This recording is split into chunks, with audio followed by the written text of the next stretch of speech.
एखाद्या व्यक्तीच्या नावावर फेरफार झाली असेल, परंतु तुम्हाला असं वाटते की ती फेरफार नोंद चुकीच्या पद्धतीने झालेली आहे का? किंवा तुमच्या जमिनीची जी फेरफार आहे ते तुमच्या संमतीशिवाय झालेली आहे का?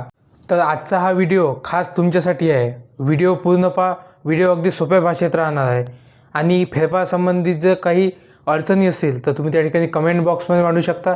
आणि आपल्या चॅनलवर तुम्ही नवीन असाल तर चॅनलला कृपया सबस्क्राईब करून ठेवा. अशाच प्रकारचे जमिनी संदर्भाचे शेतकऱ्यांसाठीचे व्हिडिओ आपल्या चॅनलवर येतील, तर चॅनलला कृपया सबस्क्राईब करून ठेवा. तर मग आजचा व्हिडिओ हा तुमच्यासाठी अत्यंत महत्त्वाचा आहे. आजच्या व्हिडिओमध्ये आपण समजून घेणार आहोत की फेरफार म्हणजे काय, फेरफार रद्द होऊ शकते काय, किंवा कोणत्या परिस्थितीमध्ये आपण त्या ठिकाणी फेरफार नोंदीवर आक्षेप घेऊ शकतो, किंवा फेरफार झाल्या असेल तर काय करू शकतो, किंवा फेरफार मंजूर होण्या अगोदरच काय करू शकतो. या सगळ्या प्रश्नाची उत्तरे आज आपण आपल्या त्या ठिकाणी व्हिडिओमध्ये पाहणार आहोत. तर व्हिडिओ पूर्ण पहा. चला तर पाहूया.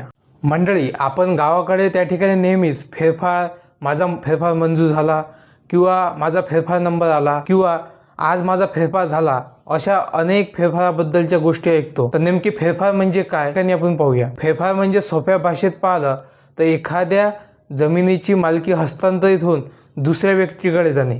म्हणजेच शामरावने जर आपली जमीन विकली असेल आणि ती रामराव यांच्या नावे केली असेल, तर महसुली प्रक्रिया पूर्ण करण्यासाठी जो दस्तऐवज असतो, म्हणजे हस्तांतरित करण्यासाठी जो दस्तऐवज असतो, त्याला आपण त्या ठिकाणी सोप्या भाषेत फेरफार असे म्हणतो. म्हणजे यावरून लक्षात येते की जे जमिनीचा मालक बदलला, फेरफार कोणत्या परिस्थितीत होऊ शकते.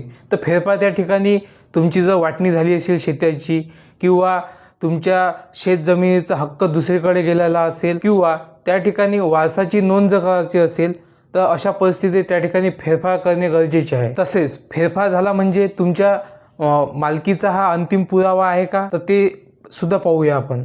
हा मुद्दा खूप महत्त्वाचा आहे की आता लोक समजतात की सातबारा माझ्या नावावर झाला, फेरफार माझ्या नावावर झाला, सातबाऱ्यावर माझं नाव आलं म्हणजे त्या ठिकाणी मी त्या जमिनीचा त्या ठिकाणी मालक झालो, असे त्या ठिकाणी समजतात. हा संपतो असे नाही. लक्षात घ्या की मालकी हक्क आणि महसुली नोंद ह्या दोन्ही भिन्न गोष्टी आहेत, वेगवेगळ्या गोष्टी आहेत. हे लक्षात घ्या. तुमचा सातबारा तुमच्या नावावर झाला म्हणजेच तो तुमच्या जमिनीचा मालकीचा अंतिम पुरावा नाही, हे लक्षात घेणे अत्यंत गरजेचे आहे. हे का म्हणत आहे मी, तर यामध्ये त्या ठिकाणी मोठ्या प्रमाणात सातबाऱ्या संबंधीचे, फेरफार संबंधीचे वाद हे त्या ठिकाणी उद्भवतात आणि न्यायालयात सुद्धा किंवा सक्षम अधिकाऱ्यासमोर सुद्धा यामध्ये मूळ मालक आणि महसुली नोंद आणि मालकी हक्क या दोन गोष्टी त्या ठिकाणी निर्माण होतात.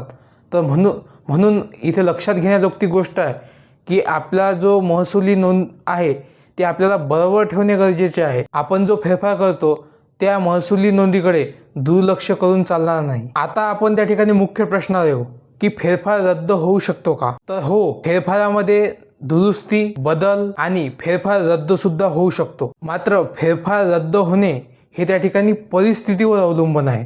नोंद कशा पद्धतीने झाली, नोंद चुकीच्या पद्धतीने झाली का, किंवा नोंद कोणत्या आधारावर झाली, हे अत्यंत महत्त्वाचे प्रश्न इथं त्या ठिकाणी उद्भवतात आणि या प्रश्नाचे निरासन झाल्यानंतरच त्या ठिकाणी फेरफार रद्द होऊ शकते. आता त्या ठिकाणी कोणत्या परिस्थितीमध्ये फेरफार रद्द होऊ शकते, तर त्या ठिकाणी त्या परिस्थिती आपण पाहूया. सर्वात प्रथम, चुकीच्या कागदपत्रावर झालेला फेरफार. आता मोठ्या प्रमाणात त्या ठिकाणी बनावट कागदपत्र देऊन किंवा चुकीच्या कागदपत्रावर झालेला फेरफारावर त्या ठिकाणी तुम्ही आक्षेप घेऊ शकता. दुसऱ्या नंबरला त्या ठिकाणी वारसाची नोंद राहून गेली. ग्रामीण भागामध्ये मोठ्या प्रमाणात त्या ठिकाणी अशा पद्धतीच्या परिस्थिती घडते की वारसाची नोंदच राहून जाते. अशा व्यक्तींनी सुद्धा फेरफार झाल्यानंतर सुद्धा तो फेरफार रद्द होऊ शकतो. त्यांनी सुद्धा महसूल अधिकाऱ्याकडे म्हणजेच तलाठ्याकडे विहित कागदपत्रांची पूर्तता केल्यास अशा पद्धतीचा झालेला फेरफार सुद्धा रद्द होऊ शकते. तिसऱ्या नंबरला कधीकधी आपण पाहतो गट नंबर किंवा खातेदाराचे नाव किंवा इतर काही जर त्या ठिकाणी फेरफारमध्ये चुकीचं आढळल्यास अशा पद्धतीचा फेरफार सुद्धा नंतर त्या ठिकाणी रद्दबातल होऊ शकतो. तर फेरफार होण्याआधी काय करायला पाहिजे आपण, तर महसूल अधिकारी त्या ठिकाणी आपल्याला 15 दिवसाचा वेळ देतात आणि या 15 दिवसाच्या वेळेमध्ये त्या ठिकाणी कोणती जर तुम्हाला नोंद वाटत असेल की चुकीची झालेली आहे, तर या चुकीच्या नोंदीवर आपण त्या ठिकाणी लेखी आक्षेप घेऊ शकतो. आपला फेरफार नंबर तपासायचा आणि त्या ठिकाणी लेखी अर्जाचा नमुना त्या ठिकाणी द्यायचा. आता अशा पद्धतीचे अर्जाचे नमुने जर द्यायचे असतील तर मी सुद्धा त्या ठिकाणी तुम्हाला अर्जाचा नमुना देऊ. दिलेल्या व्हॉट्सअप नंबरवर मला हाय करा. अशा पद्धतीचा तुम्हाला लागेल तो त्या ठिकाणी मी अर्जाचा नमुना, महसूल विभागाशी संबंधित कोणताही अर्जाचा नमुना मी त्या ठिकाणी तुम्हाला देऊ शकतो. आणि कोणतेही शुल्क न घेता अशा पद्धतीचा अर्जाचा नमुना मी त्या ठिकाणी देऊन घेईल. कारण की आपले चॅनल हे शेतकऱ्याच्या हितासाठी काम करणार आहे. त्याच्यामुळं कोणतीही अडचण असल्यास त्या ठिकाणी तुम्ही मला व्हॉट्सअपवर सुद्धा विचारू शकता. आता फेरफार जर मंजूर झालेला असेल तर पुढची प्रोसेस काय आहे ते सुद्धा मी त्या ठिकाणी तुम्हाला सांगणार आहे. यामध्ये आता लक्षात घेण्याजोगती गोष्ट आहे की तुमचा फेरफार झालेला आहे, सातबाऱ्यावर त्या ठिकाणी नाव सुद्धा लागलेले आहे.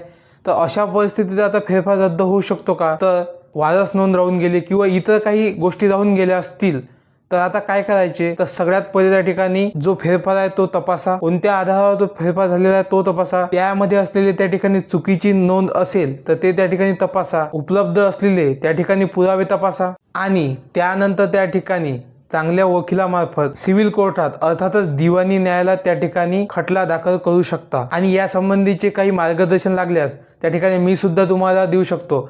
दिलेल्या व्हॉट्सअपवर त्या ठिकाणी मला मेसेज करा. तुम्हाला सर्व कायदेशीर मार्गदर्शन मिळून जाईल. तर व्हिडिओ कसा वाटला? व्हिडिओ आवडल्यास लाईक करा, इतर शेतकऱ्यांमध्ये सुद्धा शेअर करा आणि चॅनलवर नवीन असाल तर चॅनलला सबस्क्राईब करायला विसरू नका. धन्यवाद.